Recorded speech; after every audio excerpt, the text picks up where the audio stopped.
So good evening, everyone. Thank you for joining us. My name is Katie Auney. I'm the Assistant Dean for External Relations for Merrill College. I just want to do a couple housekeeping items here, and then I'll turn it over to the panel. This is our panel on freelance careers, our third panel of the week as part of our Alumni Career Week. We have one more coming up tomorrow at the same time, which will focus on government and nonprofit communications careers. We are recording this program, and we also recorded all of the other ones. So we will have those available on our YouTube channel if you missed any and you want to go back and watch any of them. We do encourage you to ask questions throughout the discussion. Feel free to either raise your hand or just put them in the chat. And Adrienne Flynn, who will be moderating, will be happy to get to any of your questions and pose those to the panel.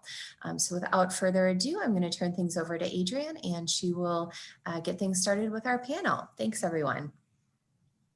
So hi there, everyone. I am Adrienne Flynn, and I'm the Internship and Career Development Director at Merrill College. I used to be a bureau director for a while, so I've been around here for a while. I know some of our panelists, not all of our panelists. I've seen them in class.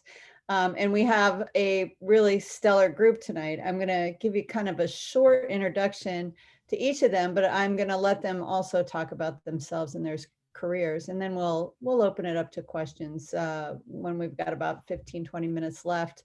But if you have, this is supposed to be informal. We don't want to make it uncomfortable for anyone. So if you have a question, please put it in the chat or get my attention, and I'd be happy to let you ask your question. So we have Alexander Glass.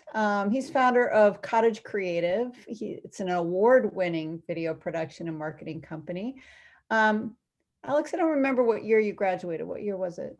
2014, I think. Wow, has it been that long? I hate saying that, but amazing. So he's produced award-winning work with Early Light Media, Endemol, Shine Australia, and other clients at Cottage Creative. We also have Meredith Laddard Clemen. She's a Baltimore-based freelance writer who specializes in writing about healthcare for healthcare providers. Her works appeared in a bunch of different places, including Clinical Practice Today, Duke Health, American College of Radiology, even the Washington Post and the Baltimore Sun. Aaron Rosa is a Naval Academy graduate and also a Merrill Master's graduate who's working at Northrop Grumman now in the video production department. He's been running his own freelance photography business for quite a while now. He's an award-winning immersive videographer, I guess I would qualify that. Aaron, when did you graduate with your master's? Again, I think it was 2018. Okay, I remember pretty recently. Alexander, I didn't realize was so long ago. So, and we also have Danielle Elliott. Danielle graduated in 2007, and she has done a variety of different things, but and I'm going to let her tell you about all of them.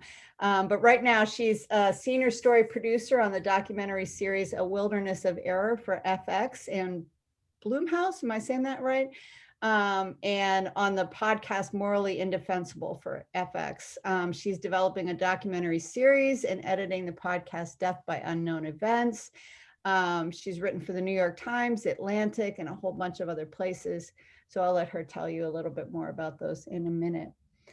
So I'm going to start with Alexander and just ask all of you, but starting with Alexander, kind of what led you to your, I guess, the freelance aspect of your career? How did you get there, and why are you doing it that way? Well, I saw my dad do it, and I've always looked up to him, and I thought it was pretty cool to see someone accomplish something on their own, whatever it kind of was. And I enjoyed what I was doing at Merrill, telling stories, and I got lucky enough to go straight into working at a production company after I graduated. And that production company, that transition it showed me they were a startup. and it showed me how to start up. And so by the time that I got back from a trip to Australia, working there for a little bit, I just knew I was ready to get going, and I just kind of took the leap forward. Cool. Anyone else want to jump in on that question? Danielle, maybe? Yeah. So I think for me, it was sort of a combination of things. I think early on, it was that there really weren't a ton of full-time jobs available in 2007. It was a really transitional time, I would say, in media. I mean, I guess everything's a transitional time these days, but I took a couple of permalance positions, but I also wanted to travel. And similar to what Alex was just saying, I had seen, my mom's not a journalist, she's an accountant, but she worked for herself and always made her own hours. And I just grew up knowing that you could create a flexible working situation if you sort of knew, studied how to take that approach to working. And I like to say I don't really actually know how I made some of the connections I have, but it was always sort of like curiosity driven. And as you mentioned, I've jumped from writing to podcasting. I've done a lot of documentary video, documentary feature films, and it's just been, that's an interesting story. I think coming out of Merrill, I had the skills to tell stories on any platform, really, and that was a really important aspect of it. So when you have that approach and you're like, this is an interesting story, where's the best place to tell it, or what's the best way to tell it, it helps you a lot as a freelancer. And that's, I think, how I am where I am now. Aaron, you were freelancing before you ever got to us, right? Yeah. So I've always come from an entrepreneurial family. My brother went to Carnegie Mellon. He graduated when he was like 20 with a degree in business and started a bunch of businesses that way. And so it kind of runs in the family. We enjoy the challenge of, it's up to you. And so before I came to Merrill, I was doing a little bit of still photo work. So I would do things mainly overseas. I have a military background, and so I felt a little bit more comfortable in places most people wouldn't go. And I would just find people who were interested in stories like that. So I had a friend at the Photographic Journal who is the editor there, and I pitched a couple stories, and we were able to get one in particular. It's funny, I don't know who mentioned it, just wanted to travel. I really wanted a vacation, and I just wanted to go somewhere, and I just put a pin somewhere in the world, right? And it landed in the middle of the Atlantic Ocean, but it was a small island called the Faroe Islands off the coast of Denmark. And I was like, oh, okay, what's cool about this place? What's there to say? I'd heard about it when I was in the Navy, but what's cool? And it turns out that every New Year's there's this Viking celebration for the old year, that they throw these giant 9-foot tall flaming logs into a Viking ship and sing Old Norse hymns.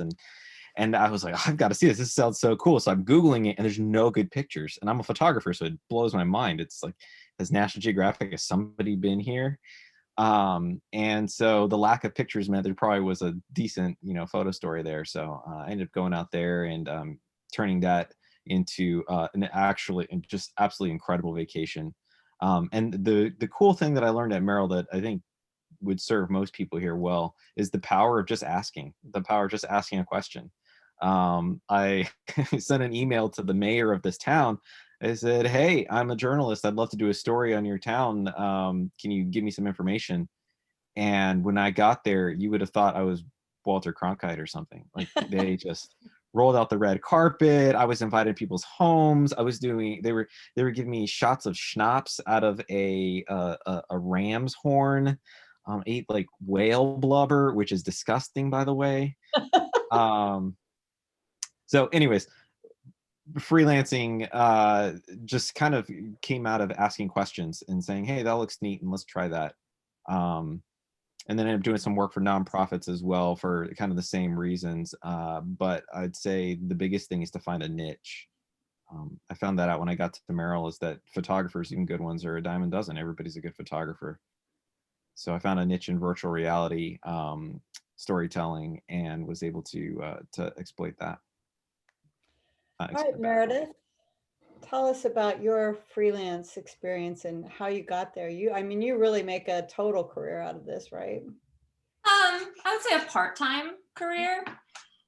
It was kind of a backup plan when I was really unhappy at a full-time job, but I had been exposed to it when I was at in the journalism school. One of our professors, Sharon O'Malley, I don't know if she's still there, but she taught the grammar course, and she was, cobbling together, a good living through freelance writing and teaching at the school and aerobics classes.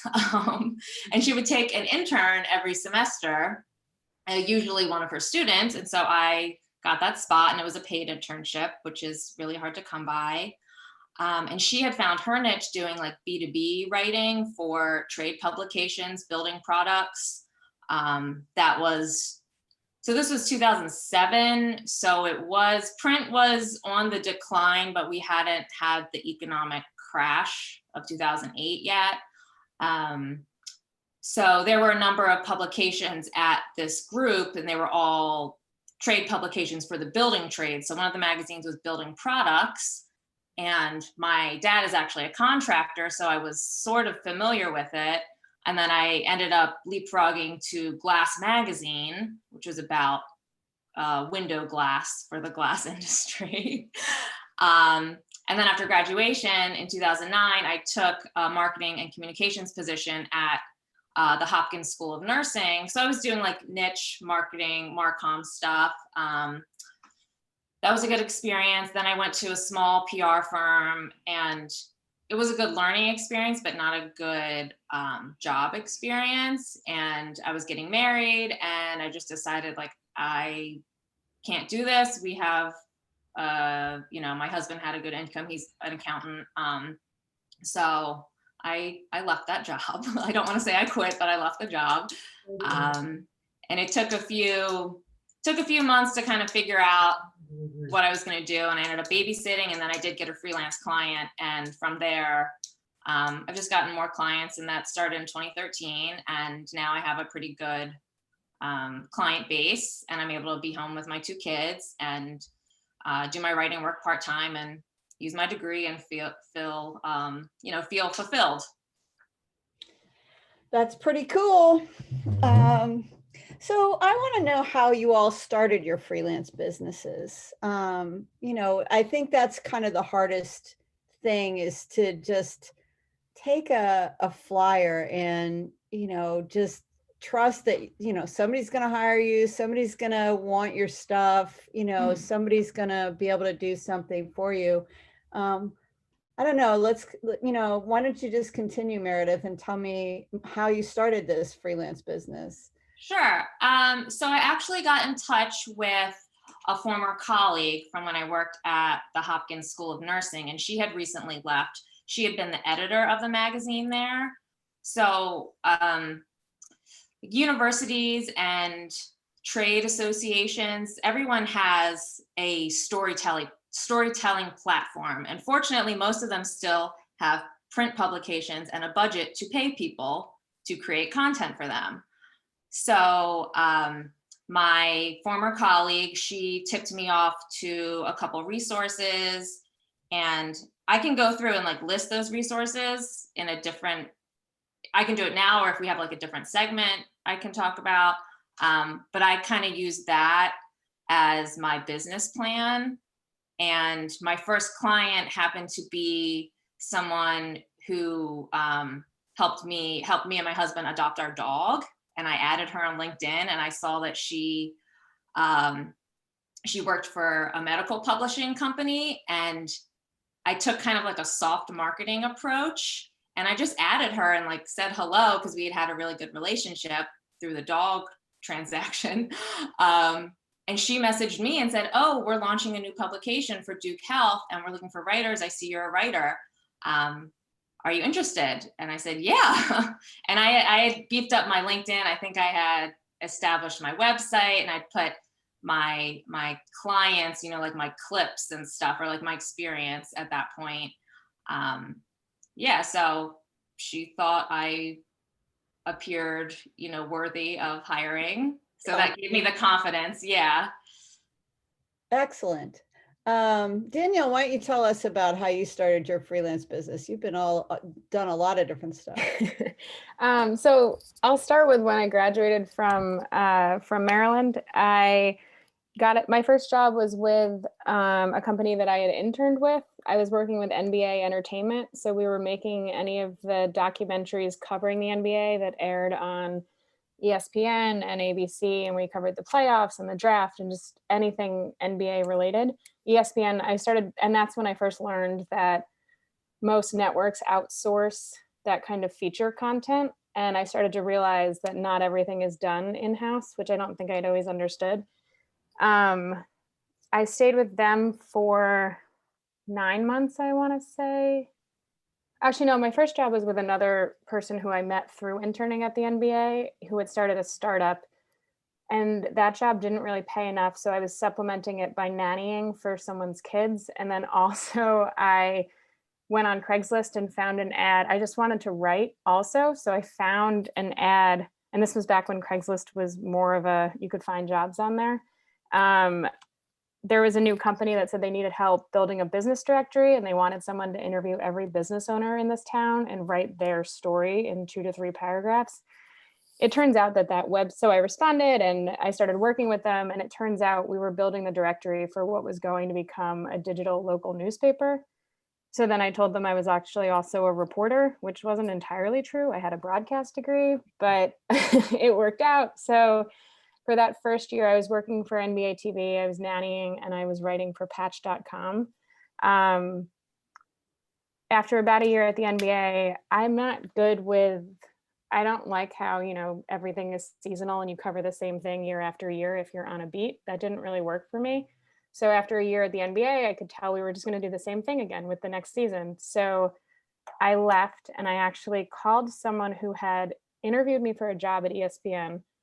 I had turned down the job at ESPN because I didn't want to move to Connecticut. And they put me through 8 hours of interviews for that job. And the 8th person to interview me had said, by the way, if you don't take this job, my wife hires for the US Open's website. So if you want to cover tennis, you could work and cover the US Open for 2 weeks. So I quit the NBA. I called that woman. She hired me to cover the US Open that year. And then the US Open was so much fun that I decided to leave the NBA completely and answered another Craigslist ad for somebody who wanted to make a documentary. It was really wacky. And 10 of us showed up in this apartment on the Upper East Side in New York to make a documentary. And one of the other women who showed up she had just finished producing all of the Olympic features for the gymnastics coverage, for NBC's gymnastics coverage. So needless to say, the documentary that started on Craigslist never happened, but Katie and I developed a great relationship, and she started bringing me on as her production assistant. So then for the next 5 years, it was really only about 3 weeks of work each year. And I worked with NBC on figure skating and gymnastics features, and I wrote for patch.com. And then Katie also worked creating a lot of corporate video campaigns. So we would do that to supplement the time between the jobs with NBC. I covered the US Open for 9 years with the USTA. That was kind of the first 9 years, but then to get into how I am where I am now, at some point I was really tired of doing the corporate stuff, because that's what you start to get into this cycle where you're like, oh, the corporate stuff pays more. I'll do more of it. And then the producer you work with at NBC leaves, and suddenly the NBC connection just dries up like that, because whoever comes in as the new producer brings in their own AP. So I actually went and pursued a master's in health and science reporting specifically. And then I was a science editor at cbsnews.com for a year after that. Then I went to Yahoo Sports, and I always freelanced to supplement all of this. So I would sort of find the stories that I wanted to write long form, because I knew I wanted to really get into people's stories. So I would really spend like nights and weekends writing, and then I had my day job as an editor. So Wow. that was, yeah. And then in the last 2 years, it's not Craigslist anymore, it's Facebook groups, but I saw somebody needed a story producer on a documentary series. I responded, and now I've been doing that for the last 4 years. So you have to just keep your eyes out everywhere for, and I can list, I can give you guys, just like Meredith was saying, a list of resources, like where I find these jobs, but it's just a combination, I think, of looking for and knowing what opportunities exist and having actually built the skill set so that when you say you want those opportunities, people see that you're qualified. I think that's the key to freelancing. That's great advice. Alex, tell us about how you got started. Well, I always kind of knew what I wanted to do. Once I got through school, I knew I wanted to do some sort of production company on my own. It's kind of the same thing where I wanted to have my own time. So as I was winding down at Early Light Media and getting ready to leave, I had already started kind of finding family friends or like local restaurants or things like that that needed a video for a rental house or a video for their restaurant or something like that. And I just started doing that right as I was leaving Early Light. And then once I left, they started hiring me. And it kind of starts with one client. Like that's, who was it? Was it Meredith that said that? Yeah, it all kind of starts with just that one first person. When I got to Australia, which was just kind of a trip, I was just ready to change and try something different. The goal was to find some sort of a job in media. Like I brought camera gear and stuff like that with me to do the same, like, hello, camera or coffee store, would you like a video? Can I take pictures of your lattes?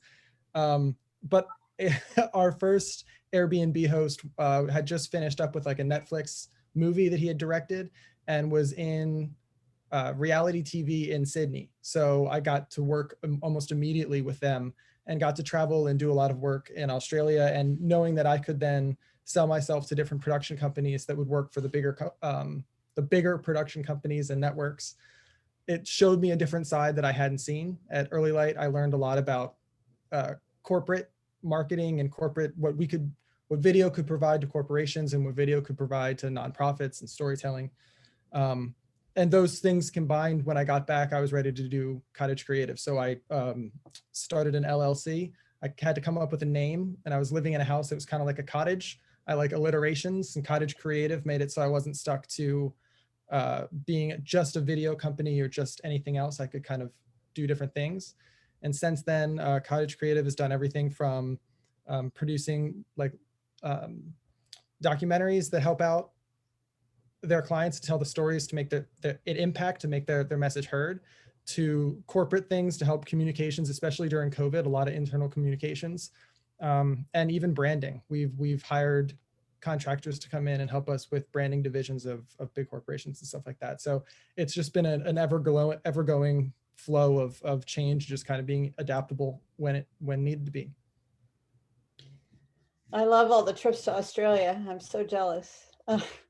Aaron, why don't you tell us how you started?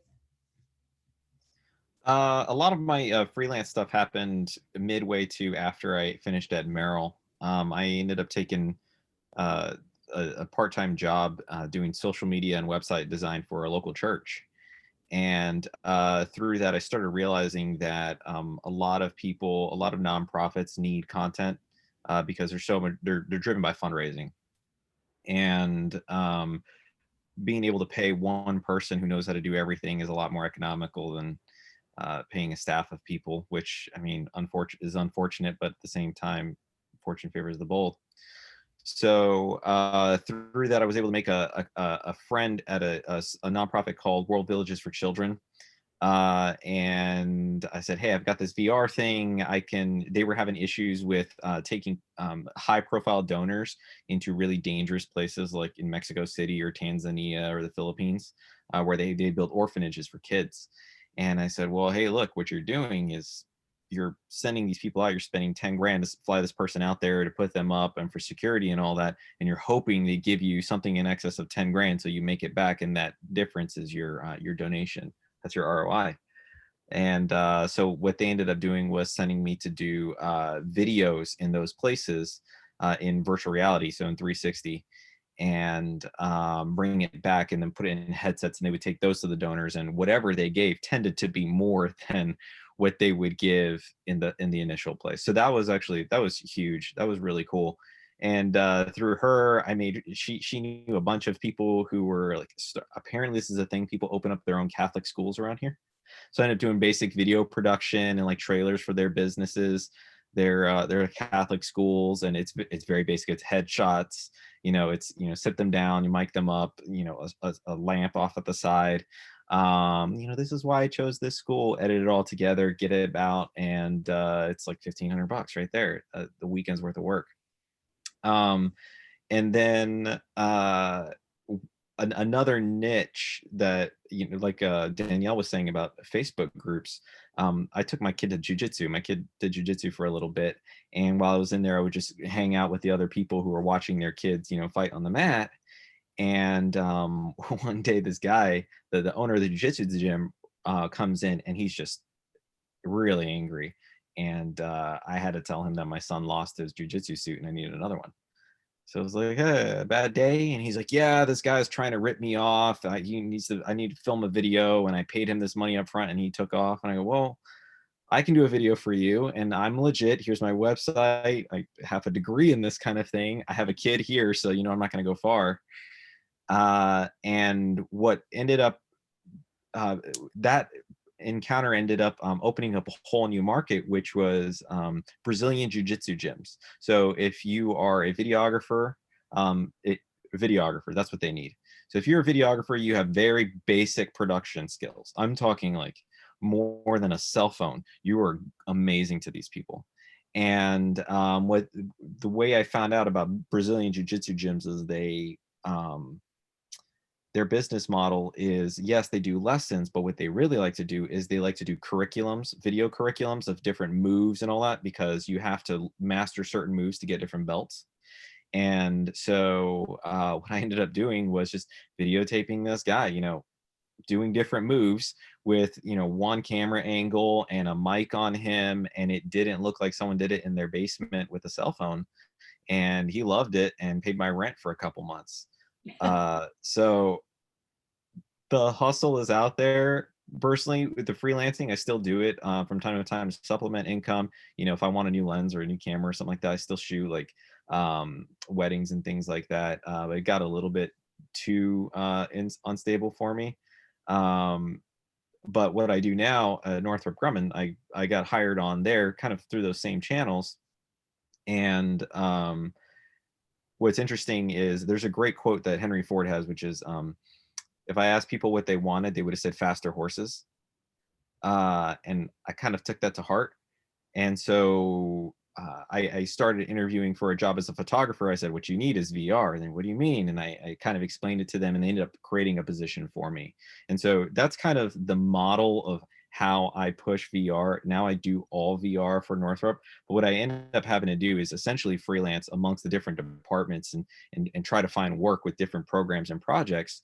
And I go up to them, I say, hey, you really like, because I do multimedia stuff. So they go, oh, we want a video. I say, oh, well, how would you like it if you could like touch it and be in it? And they're like, yeah, talk to me more.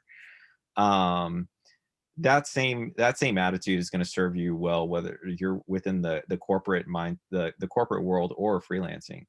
And one of the things that Danielle said was, I was really struck by. She a lot of what I observed from what she said was she met a lot of her contacts while doing things that she was passionate about doing.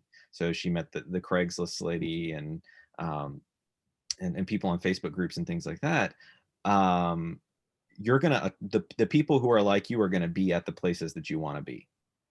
So keep that in mind, and realize that if you can provide a solution to someone that saves them money, there's a job in it always for you.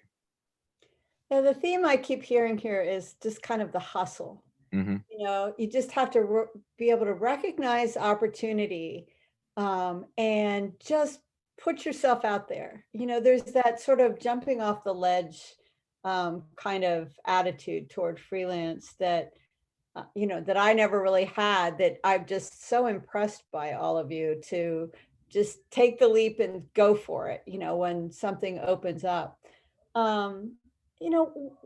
But there are cons to freelancing. Freelancing it's different. It's not, you don't have sponsorship, you don't have somebody at your back. Talk to me a little bit about the pros and cons for you. is this a move of desperation that you just had to do freelance because you couldn't find anything else? Or is this something you do because you love it? Or, tell me a little bit more about that. Because any of you can start with that. I'll go. Yeah, it was kind of desperation for me because I couldn't find another full-time job that I wanted, and at the time it was 2012, I just gotten married and I knew that I wanted a family. And I knew when I was in the journalism school, I used to joke like I wanted to marry rich so I could just like spend my days doing my hobbies. Me too. But also no, that was kind of me like masking like, oh, I want to be like a stay-at-home mom. But like I couldn't admit that to myself or to the world at that point. I think the conversation has evolved since then. This is like the mid 2000s. I knew I wanted some sort of part-time job where I could be with my kids, but also be using my brain and feeling good about using my skills. And whether that was with a company, I was hoping it would be with wherever I ended up working, but I ended up not working anywhere. So I had to create that for myself.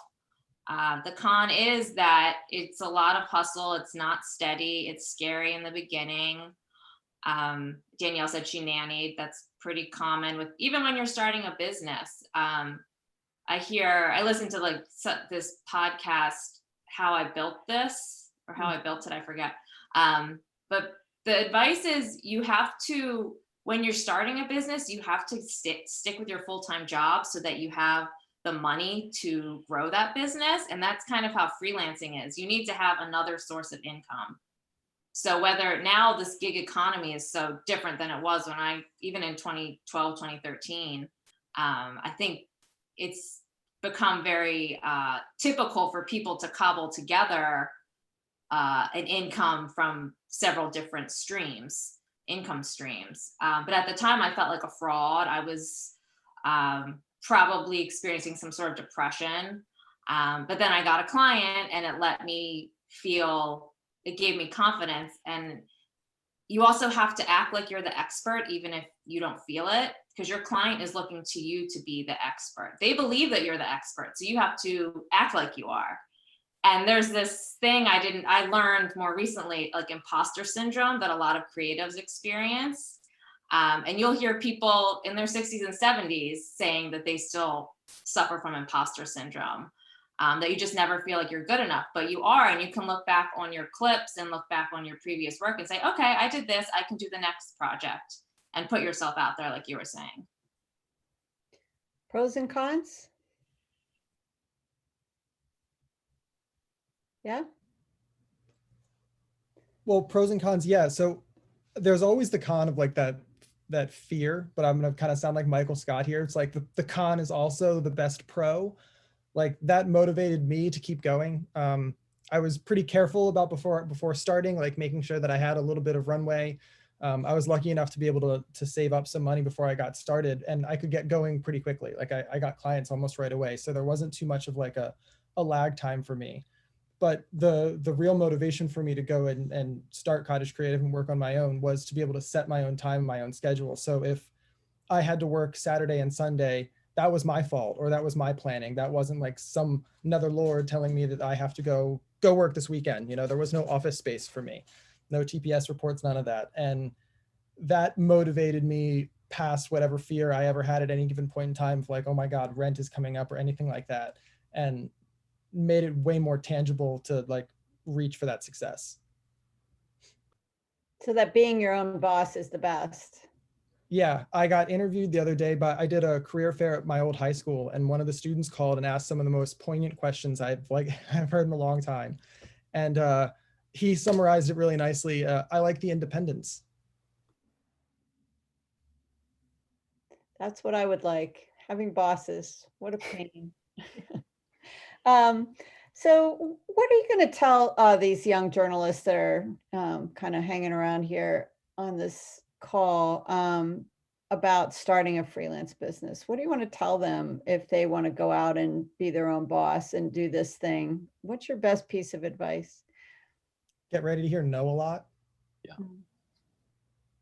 I would say and just answering that cons question too, I would say just be prepared for there's a lot of instability. And if you can always convince yourself that the next job will come. Like, I think the biggest con is that you're never going to get a paid day off. You have to create them for yourself. So you have to negotiate rates that are high enough that you'll feel like, when I am completely burnt out at the end of this project, I will be able to give myself 2 weeks I had a job, the story producing job. We worked 2 years straight where we were chasing deadlines the whole time and like didn't have many weekends off, never mind vacations. There was actually a point where the budget was getting so tight and we were going into overages that I negotiated for me and the other story producer to take 2 weeks off unpaid. And I presented it as a favor to the director because he would save on budget. But I think it was really just that it was the only way the two of us were going to make it through to the end of the project. Like, we were so burnt out. So burnout is a huge con, and you don't have a support system around you for the burnout, because if you don't show up to the project the next day, you're not getting paid. Like, there's no sick days, there's no paid time off. So you just have to figure it out in a way that you can feel comfortable taking that time off. Because if you don't take any time off between projects, you won't be able to do this for very long, I think is my other piece of advice. So you have to be able to convince yourself to take advantage of the downtime between projects too, and see that as an opportunity and see that as your vacation time and say, oh, that project I planned for the month of April fell through. Okay, I am going to get on a plane to Australia. And I've done that too. And it's just this amazing part of freelancing, but it's also, you're not going to be paid for the time you're in Australia.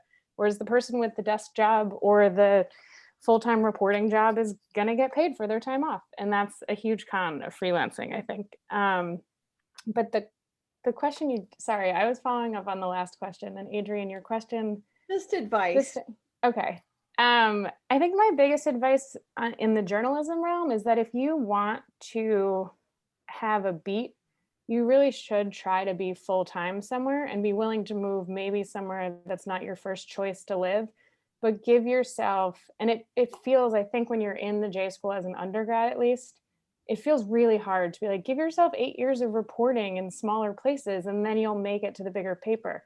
But I can tell you that my class from Merrill, it was like we hit 30 and everyone started lining up with the jobs. The people who had stayed in the industry, the jobs started lining up, and now we're 35. And like somebody I graduated from the broadcast program with is reporting for NBC on the Today Show. Like, it falls into place, and it is so hard to be like, sure, I'll give it 8 years of reporting. But if you want a full-time beat and go be a reporter full-time somewhere in a smaller city and work your way to the bigger cities.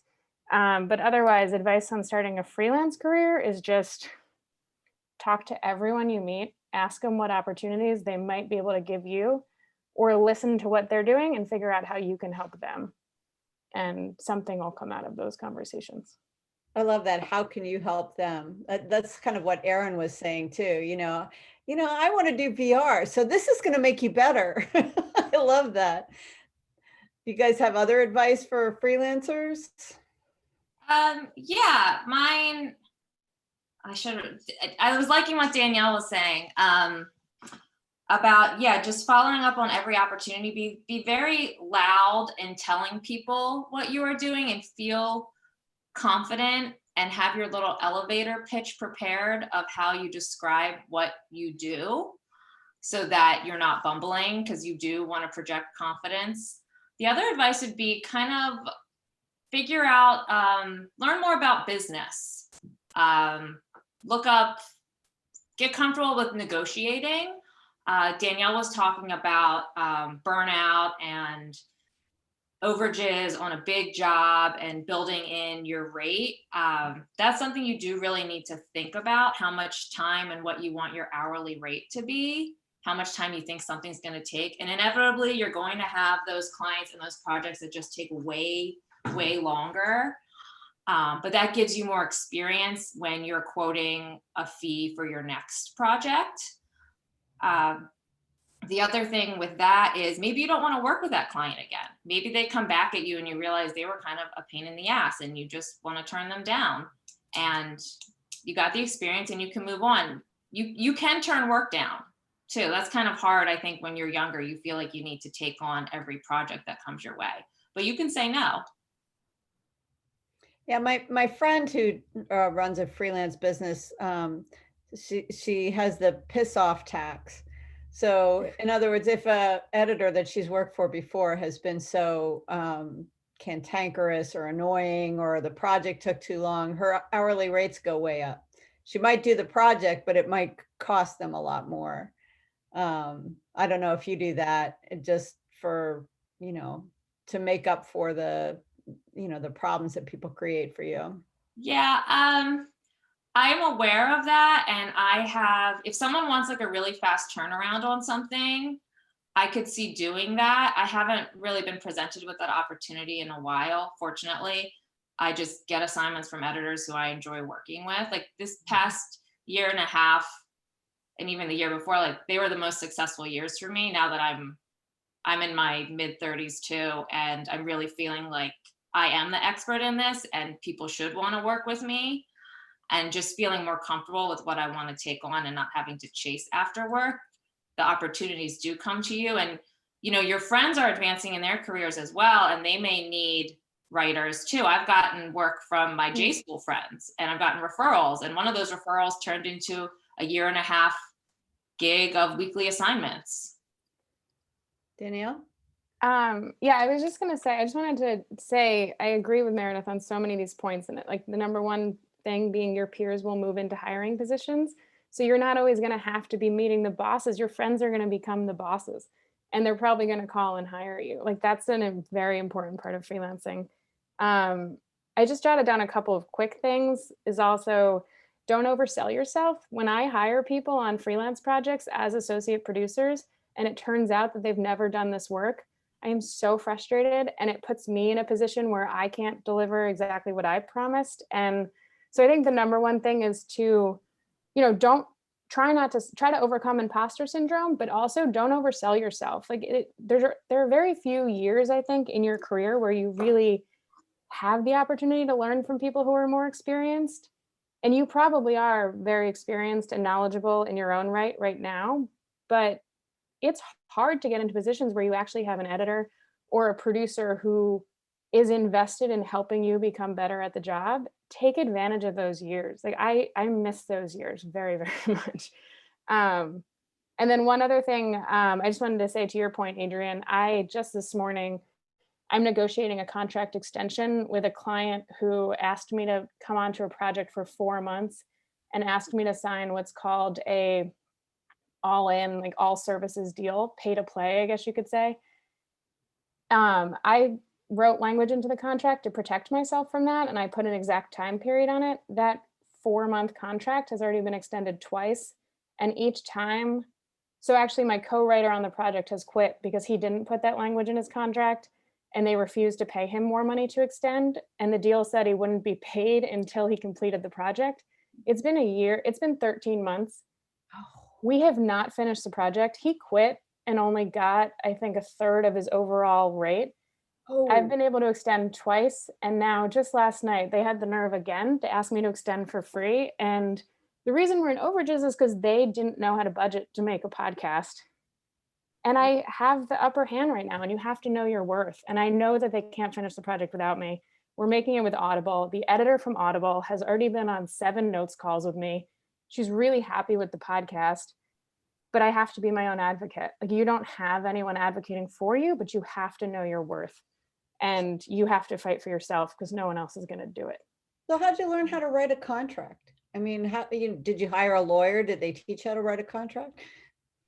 I think you learn it over time. You start becoming the person who gets to help hire people on projects. So you see the way the bosses are negotiating things too. And you're like, oh, the next time I'm in that position where I'm being hired, I'm not going to agree to this thing that you're asking this other person to agree to right now. Like you start to learn things that way. And then I think it's just, 10 years ago, I definitely would have been like, okay, I'll extend on this. This is such an opportunity to get to write this for you. But now I'm at a point where I'm like, you're not a charity. You're a profitable production company. Like I'm going to give money to charity. I love giving to charity. You're not charity. So your time is valuable. Your skills are valuable. I saw Alex leaning in, so I don't want to completely That's okay, Alex. over lean and No, in. I was really happy that you said know your worth, because it's, I think, one of the most important things, and it's like a pro and a con again. Like it's really hard to know what you're worth, or what like the industry normal prices are, and what you're worth to be doing, what your time is worth to be getting these things done. And yeah, it's just really frustrating, especially when you're getting started. But learning that is all part of like that learning curve and that getting started curve. And you'll make mistakes, and sometimes you'll charge too much. You'll be like, ha, ha, ha, I win. And sometimes you won't. You'll be like, oh, I'm glad I charged too much for that other thing. And it just takes time. So be patient with a lot of that kind of stuff. So Danielle has put a resource in the chat for everyone if you want to take a look at that. I want to open this up to questions from the audience. I don't have anything in the chat right now, but I want to make sure that everybody has, I can ask questions all night, so no panic. But I do want to open it up to anyone who's listening who has a question for our panelists. Just, you can jump right in. Anyone? Actually, while we're waiting for questions, I could throw another piece of advice out there if you Do want it. to. I would also just say, so I had gotten pretty frustrated with freelancing, and I had reached a point around 31 where I wanted more stability.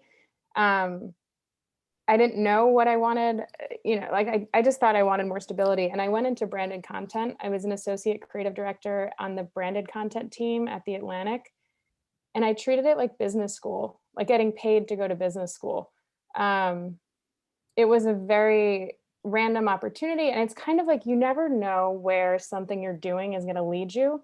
I remember at the beginning of this conversation, I mentioned that I was doing a lot of work with Goldman Sachs, and I didn't want to be working with Goldman Sachs.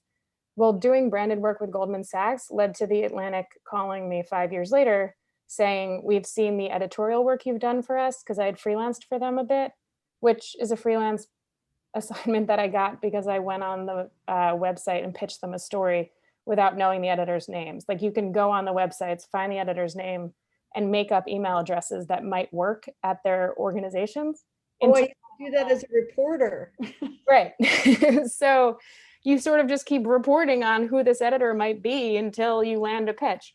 But so the stuff I did at Goldman led me to the Atlantic. And then those 2 years at the Atlantic, I didn't want to be in branded content. I almost had a meltdown at 33 when I was like, how can I already, like, I thought you go into branded content when you're like ready to almost retire. And I just figured out a way to make it work for me, like within that job. If you do take a full-time job that's not what you want, figure out a way to make it work for you and look a few years in the future and say, what do I want to be doing? So for instance, at the Atlantic, I directed a couple of our video branded campaigns with clients, and I directed them in a way that would speak to the type of editorial video I would like to be directing. So it's just sort of, you never know. And the stuff I wrote for Patch is how I was able to write a story for the Atlantic. So you just have to think like, I don't know exactly what this job means for my future, but it might become something I can mention in a conversation 5 years from now that gets me in the door. Yeah, I just want to piggyback on that, because it's sometimes you learn what you don't want to do in that terrible job, but you can turn it into a positive if you are pitching ideas, if you kind of come up with a pet project that you want to work on. It was as terrible as the PR firm was that I worked at. I met like a really close friend, and I learned PR and promotion and marketing and sales. And it was ultimately not what I wanted to do, but it was a good learning experience in my own work, pitching myself to clients. And then back to the contract question, there's also this thing called a letter of intent. So it's really just a simple document. You can say this letter serves as our contract, and I'm writing this 1,500 word feature article for you at this rate. The deadline is this, and you and your client sign it, and that's it. And you can, and like for me, I'm working for companies, so they have their own language and their own contracts, and I'll be sure to read through them. And sometimes it'll say like, this content cannot be reproduced, blah, blah, blah.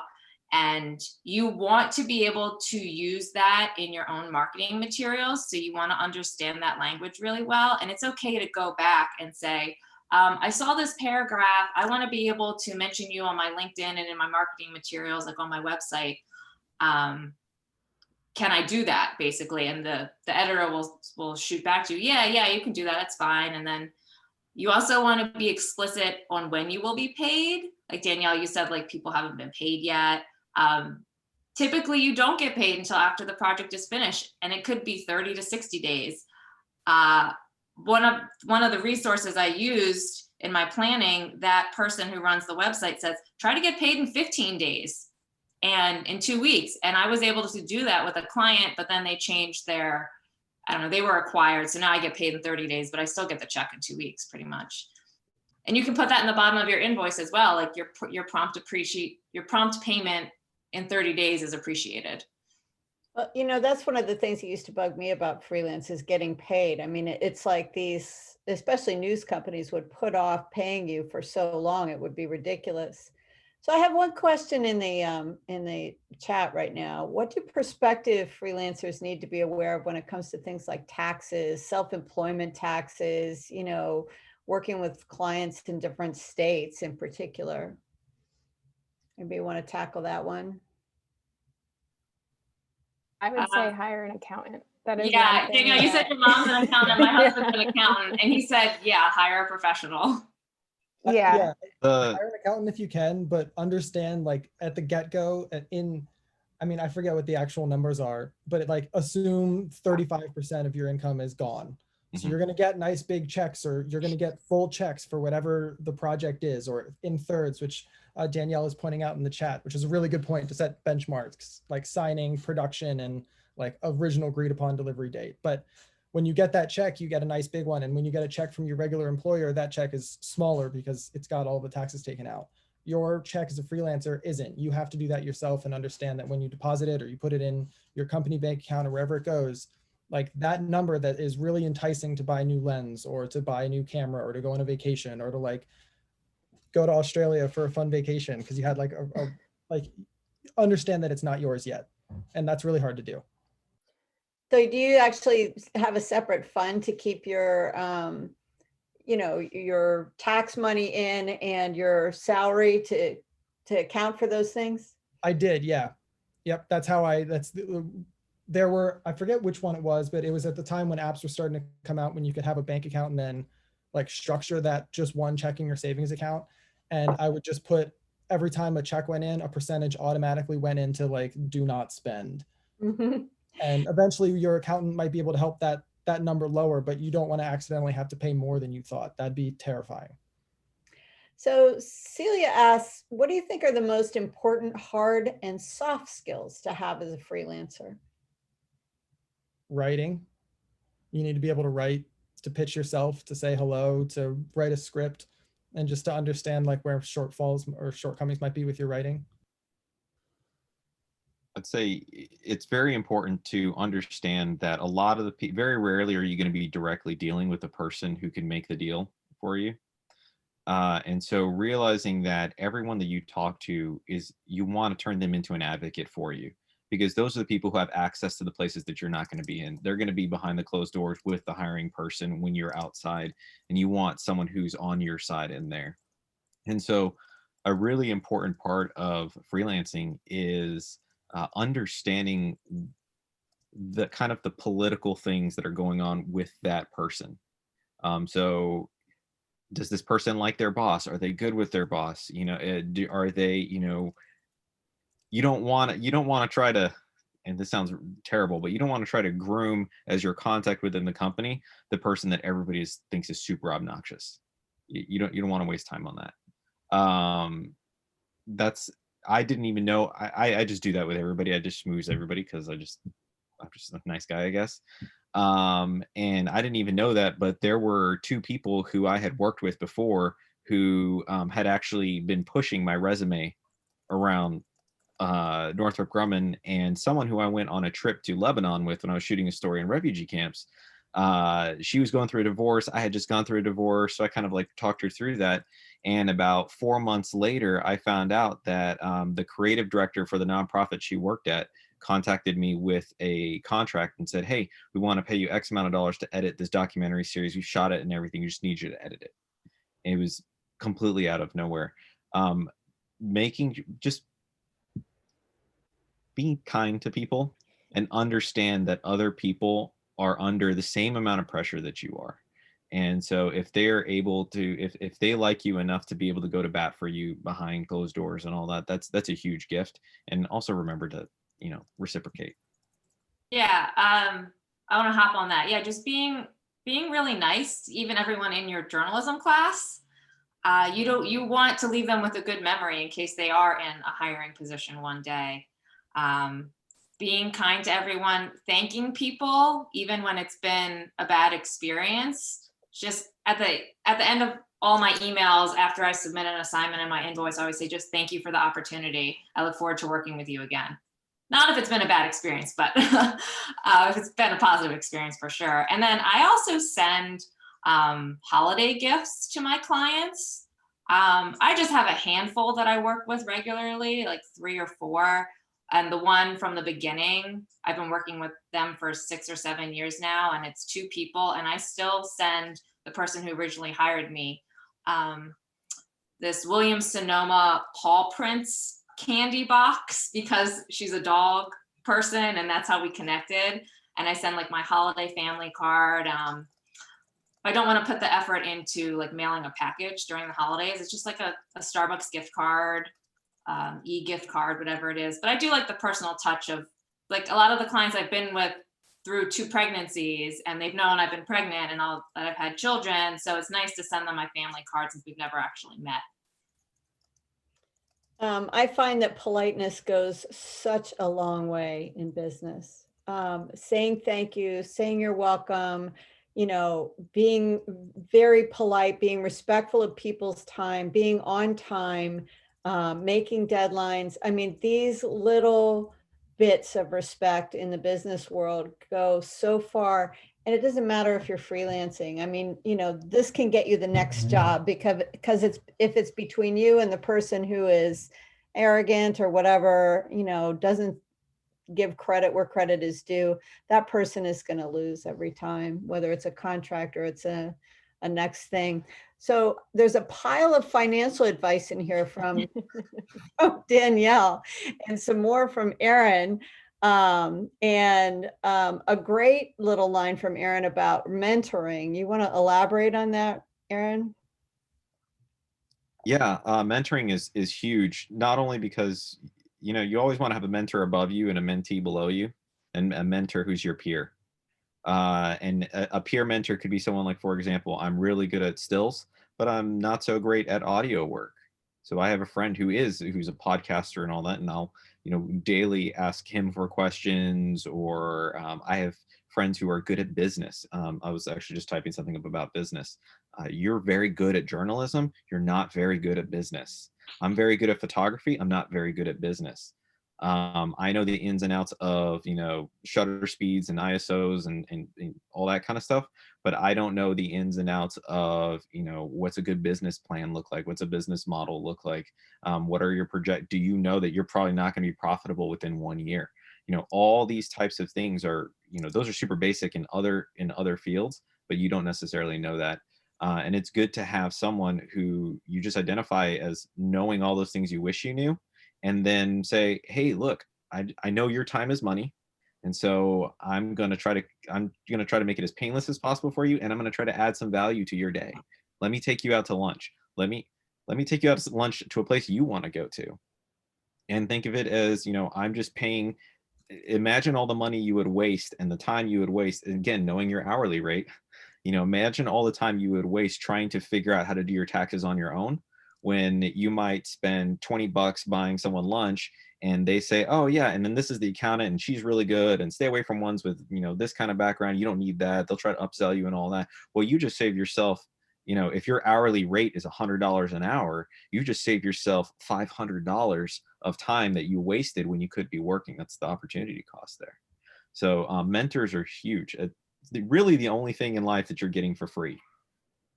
So really invest in those. And then those people know the people who hire for other things. And as you build that relationship with them, they can again become a higher advocate for others.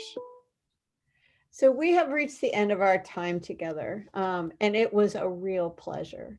I can't thank you enough, all of you, for investing your time and mentoring our students and appearing with us and telling us all about your career. So that was fabulous. We really appreciate it. But it looks like we got to go. Check out the chat, and there's lots of great advice in there. And the session has been recorded, so you can pick up all these tips on the recording later. So thanks to everyone. Thank you. That was Thank you fun. all. Just real quick, if anyone's still on here, if you guys ever want to do an internship or something at Northrop Grumman or anything like that, shoot me an email. I'll drop my email address in the chat, and there's a internal recommendation thing, so I can flag you. And if you want to do a summer, I don't know, taking pictures of rocket launches or something like that, we can make it happen. And I'm just going to give one sign off too. The best thing I learned about freelancing is that when I offer someone a job and they don't try to negotiate on rate, I'm so disappointed. And that taught me to negotiate. So it took me offering people and being like, why didn't you ask me for more, to realize that everyone sets the rate with the expectation that you will ask for more. So do it and see what happens. The worst they can say is no. At and then you least get to decide. 10%. Yeah, exactly. At the very least. Cool. Feel free to email me, everyone. I learned from all of you. Thank you, Adrienne. Thanks, Thank Katie. you, Adrienne, for setting all this up. Do it. It's Olivia and Katie. Thank you. Thanks. Bye. Bye.